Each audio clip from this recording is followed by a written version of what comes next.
Assalamualaikum warahmatullahi wabarakatuh. Perkenalkan, nama saya Nawal Hilwa Syauqina dari program studi ilmu Al-Quran dan Tafsir. Pada video kali ini, saya akan memaparkan salah satu mata kuliah penting dalam studi Al-Quran, yaitu metodologi tafsir Al-Quran. Mata kuliah ini membahas bagaimana para mufasir memahami, menafsirkan, dan menjelaskan kandungan Al-Quran secara sistematis dan ilmiah. Dalam video ini, saya akan membahas 3 pokok utama dalam metodologi tafsir Al-Quran, yaitu sumber tafsir, metode tafsir, dan pendekatan tafsir.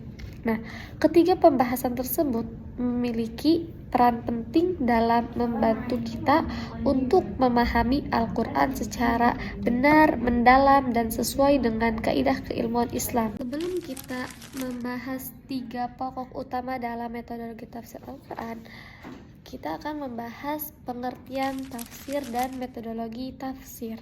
Nah, secara bahasa, tafsir berasal dari kata al-fasr yang berarti penjelasan atau keterangan. Tafsir juga dapat diartikan sebagai menyingkap sesuatu yang masih tersembunyi.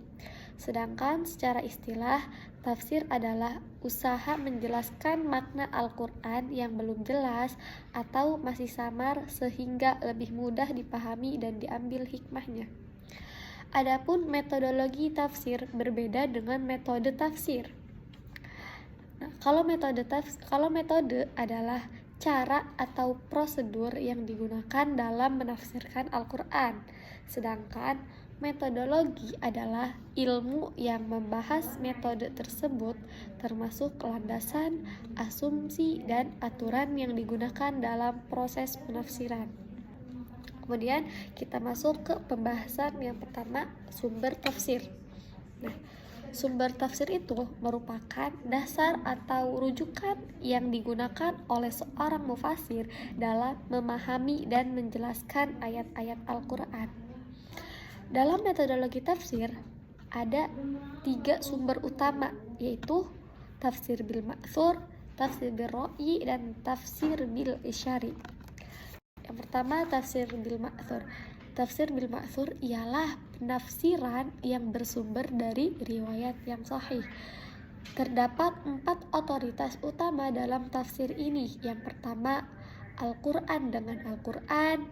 Yang kedua, Al-Quran ditafsirkan dengan hadis Nabi Muhammad SAW. Yang ketiga, penjelasan para sahabat yang hidup bersama Rasulullah dan memahami konteks turunnya ayat. Dan yang keempat, penjelasan para tabi'in yang belajar langsung dari para sahabat. Nah, karena bersumber dari riwayat yang kuat, tafsir bil ma'thur itu dianggap sebagai sumber tafsir yang paling otoritatif. Yang kemudian, yang kedua, ada tafsir bil ra'yi. Nah, tafsir bil ra'yi ialah penafsiran yang menggunakan kemampuan ijtihad dan penalaran rasional mufasir dengan tetap berpegang pada kaidah-kaidah syariat serta ilmu-ilmu pendukung tafsir. Menurut para ulama, tafsir bil ra'yi dapat diterima apabila memenuhi beberapa syarat, seperti tidak bertentangan dengan Al-Quran dan hadis, tidak didasarkan pada hawa nafsu, serta tidak digunakan untuk membela kepentingan golongan tertentu atau seperti mazhab gitu. Dengan demikian, tafsir bil ra'yi tetap harus berlandaskan ilmu dan kaidah yang benar. Kemudian yang ketiga, ada sumber tafsir bil isyari. Nah, sumber tafsir bil isyari ialah cara menafsirkan Al-Quran dengan melihat makna tersirat atau makna batin yang ada di balik makna lahir atau makna yang tampak dari teks ayat. Nah, biasanya tafsir ini itu dilakukan oleh para ulama sufi yang memiliki kedalaman ilmu dan pengalaman spiritual yang tinggi. Mereka berusaha menangkap pesan-pesan rohani yang tersembunyi di dalam ayat Al-Quran. Walaupun demikian, tafsir isyari hanya dapat diterima apabila tidak bertentangan dengan makna zahir ayat, memiliki dasar yang benar serta memiliki hubungan yang kuat dengan kandungan ayat yang ditafsirkan. Kemudian kita membahas metode tafsir. Nah, metode tafsir merupakan cara yang digunakan mufasir dalam menyusun dan menyajikan penafsiran Al-Quran. Di dalam perkembangan ilmu tafsir terdapat 4 metode utama, yaitu metode tahlili, metode ijmali, metode muqarron, dan metode maudhu'i. Pertama, metode tahlili.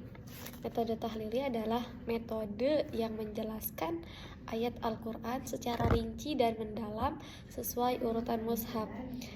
Dalam metode tahlili, mufasir itu membahas makna kata, asbabun nuzul, hubungan antar ayat, balaghah, hukum-hukum fikih, hingga hikmah yang terkandung dalam ayat. Kemudian ada metode ijmali. Metode ijmali merupakan kebalikan dari metode tahlili. Nah, metode ini menafsirkan Al-Quran secara singkat, ringkas, dan global. Tujuannya adalah agar makna ayat mudah dipahami oleh semua kalangan karena penjelasannya sederhana dan tidak bertele-tele. Metode ini sangat cocok bagi pemula yang ingin memahami isi Al-Quran secara umum. Kemudian ada metode muqarron. Nah, metode muqarron adalah metode yang menggunakan pendekatan perbandingan.